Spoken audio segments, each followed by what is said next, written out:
Hello everyone, I'm Kevin McKinnon with Triathlon Magazine Canada, and I am here tonight after a wonderful little VIP occasion with Sheila O'Kelly.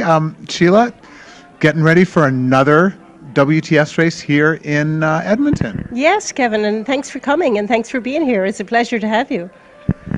So, this is one of the longest standing WTS races on the entire circuit. What is it that makes Edmonton so special and that has kept this event going? I really think it is the people. It's the group of people that we assembled back. You know, we started out with Kids of Steel, community stuff. I started doing that, having kids myself, and it was sort of a hobby. Put on a few Kids of Steel, bid for Junior Nationals. Somebody said bid for Worlds. So in fact, in this room here tonight, there are people that we were together as just a community, little group of volunteers, putting on Kids of Steel, and Junior Nationals was the whole.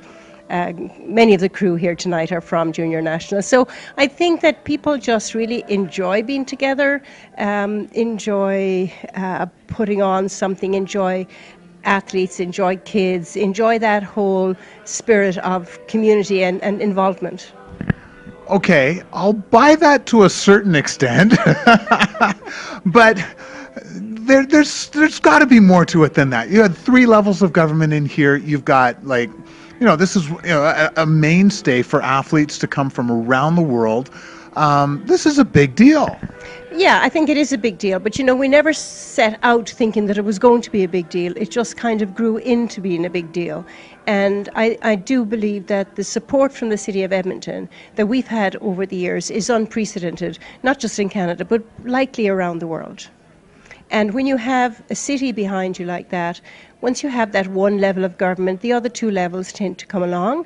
And with that municipal support, you have the local businesses and sponsors and the people that get involved, because it just becomes important in the community. I think it's also has, to a certain extent, put Edmonton on the map globally. I mean, we get global television, global coverage. And when you look at the series cities that are on there and you see Edmonton as a permanent stop, it's pretty special.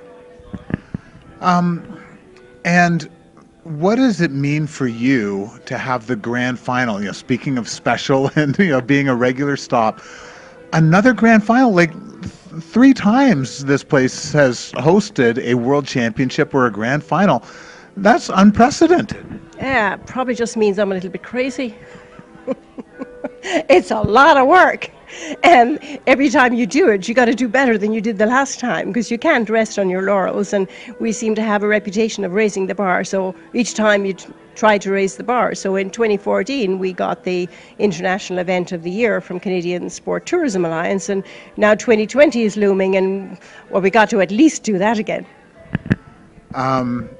You seem to revel in that, I don't know if challenge is the right word, but the challenge of keeping this event building and growing and getting better every year. I think those of us that are attracted to triathlon is different, because you're not just going into a stadium where it's easy to set things up. Everything is there. The course is there. Everything around it is there. You take on a triathlon, everything is different. Even if you keep doing it in the same place, Horlick Park, it's still different. There's a new challenge every year, and you can bring in a new element to the course, and I think that keeps some of us that like to have excitement in our life going. Because if you do the same thing and it's the same, you get bored of it. So if you're going to do it, you've got to continually do something different and make it bigger and better and take on that challenge and show people that you can do it, I guess. And I'm surrounded by people that think like I do, so it's not like me doing it by myself. Well, yes, but it starts from the top, right?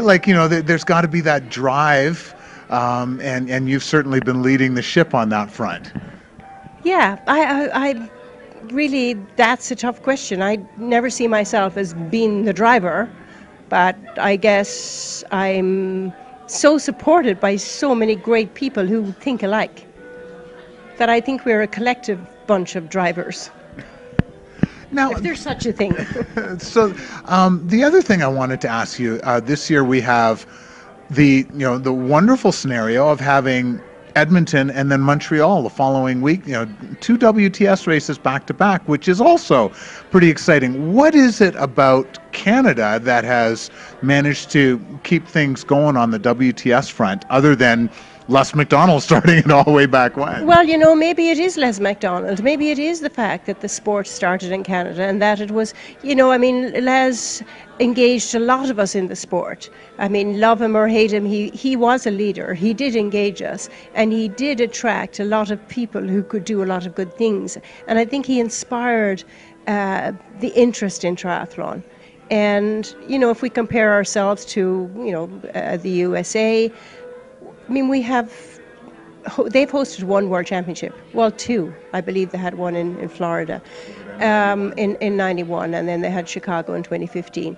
But I also think that it's something to do with our society and with our governments that, you know, we complain that our governments don't support sport. But in actual fact, you know, Sport Canada, Own the Podium, they do all support what we're doing, and they do support our athletes. And I think that is a support that maybe doesn't happen elsewhere. And as in terms of having Montreal and Edmonton, it's not just good for Canada, it's really great for the Americas, and it's good for the athletes. Because if you look at the World Triathlon Series circuit, I mean, you know, it's a fairly Eurocentric, apart from the Gold Coast and Yokohama. And, you know, the fact that we have two events, we have to give a shout out to Montreal for having the guts to do this. I mean, you've got to be comfortable with risk. You've got to have an element of entrepreneurship about you, that you're just going to do it. You don't actually know how. You're going to do it, and somehow it happens. And I think, again, having the two events is great because we get the European athletes over here. They get to have two stops. You know, we can grow together, and we can grow together towards 2020. It is all very, very exciting. Thank you so much for all that you do for not only the Edmonton WTS, but triathlon in Canada. It's very exciting, and I can't wait for the next 2 weekends. I'm really looking forward to it, and looking forward to another big year in 2020. Yeah, and we're certainly looking forward to this weekend. Very excited that the weather looks wonderful. I'm personally very excited that I'm going to see August for the first time in 5 years, because we've had that September date, which takes away one's personal summer. And certainly looking forward to the next 3 years as we build. I think that the momentum that we can get going over the next 3 years with our partners, with our cities, with Triathlon Canada, and with our governments building to 2020, you watch out. We will raise the bar.